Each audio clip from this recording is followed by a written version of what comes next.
Hi everyone, it's Mrs. Ball from Missionman Library. Thank you for joining us for Activity Time Tuesday. Today we're going to be making dinosaur skeletons out of Q-tips. To do this, we're going to need a dinosaur cutout, green or brown construction paper, 12 Q-tips, a glue stick, scissors, crayons, and you may need a little help from your mom or dad. Let's get started. First, we're going to need to cut out the dinosaur. To save time, I've already cut out my dinosaur. Now, let's glue them to the construction paper. I recommend using a lot of glue. I'm going to be gluing his head, his neck, his legs, his back, and his tail. And that's so he will not pop up when you put Q-tips on him, which can very easily happen. If you'd like to go color him in, I'd recommend doing it right around now. Choose any color that you'd like. Some scientists think dinosaurs were dull colors, such as black. Other scientists think dinosaurs might have been bright colors, such as red, yellow, or blue. For fun, I'm going to be using all these colors.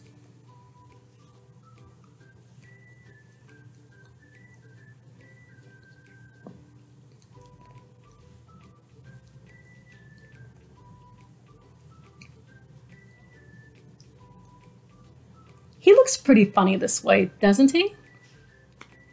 Now I'm going to be using my first Q-tip.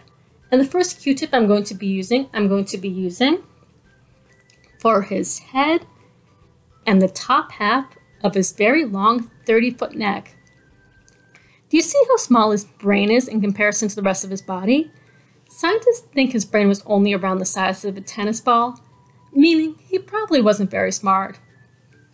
Under this, we have a little tiny pencil-shaped jaw. From this, we know his diet probably consisted of mostly plants or leaves. To make his neck, I'm going to be using the first Q-tip and then adding a second Q-tip right under it. His neck would have been very flexible and would have allowed him to eat from the tallest trees that existed 150 million years ago and drink water from the ground without having to move the rest of his body. Do you see how his neck is in what we would call an upright position? This and his hollow neck bones, which you can't really see in this picture, helped him bring blood, which carried oxygen and nutrients to his brain.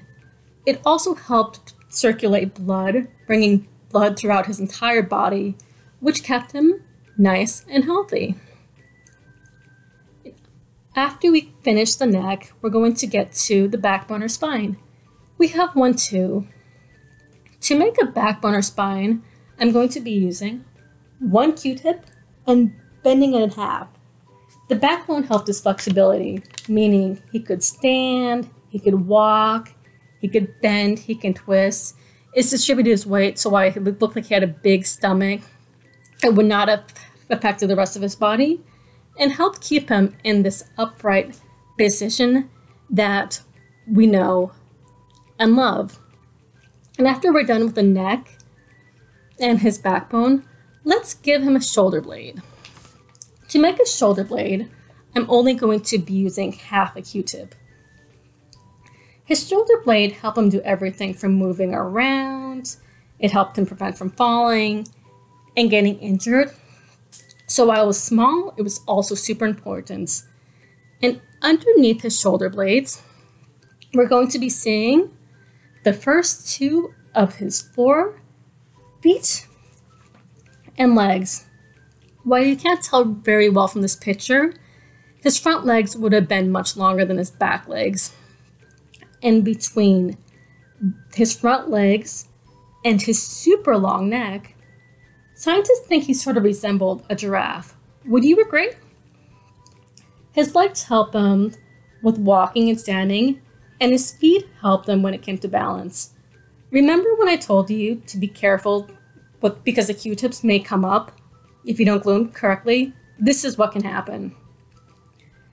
His Feet helped him walk around like us, but unlike us, he walked around on his tippy toes, making him look like he wore heels all the time.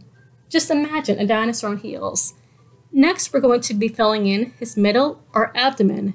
This is where his heart and lungs are. These were protected by what we would call ribs. He had two different types of ribs. The sacral, which are the tiny little ones right over here, and the dorsal, which are the long and skinny ones right in the middle.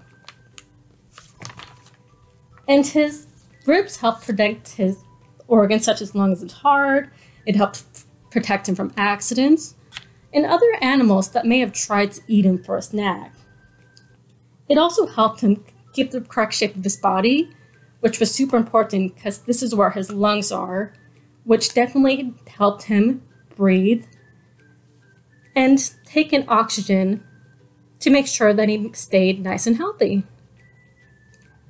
And after we give him ribs and neck and legs, I'm going to be giving him his hips. And his hips, like us, helped him move the bottom part of his body, but unlike us, it helped him process what type of food that he ate.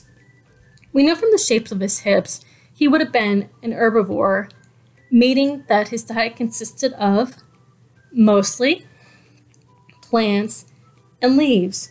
So while he might have looked scary being over 100 feet tall, he would have never hunted another animal, and he couldn't even eat meat.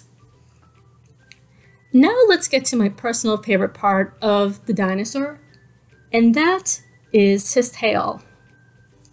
You can do the tail in a couple different ways. You can use tiny pieces of Q-tips to fill in the bones, but I will warn you, he may have had up to 80 bones in his tail. Or you can use 1 or 2 Q-tips. The reason his tail is my favorite part of the body is because we don't know a lot about it.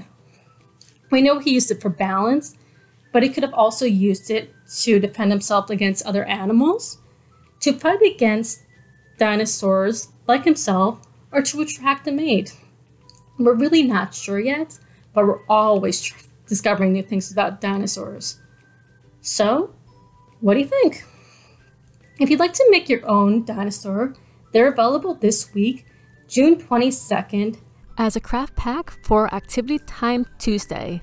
Thank you. Bye-bye, everyone.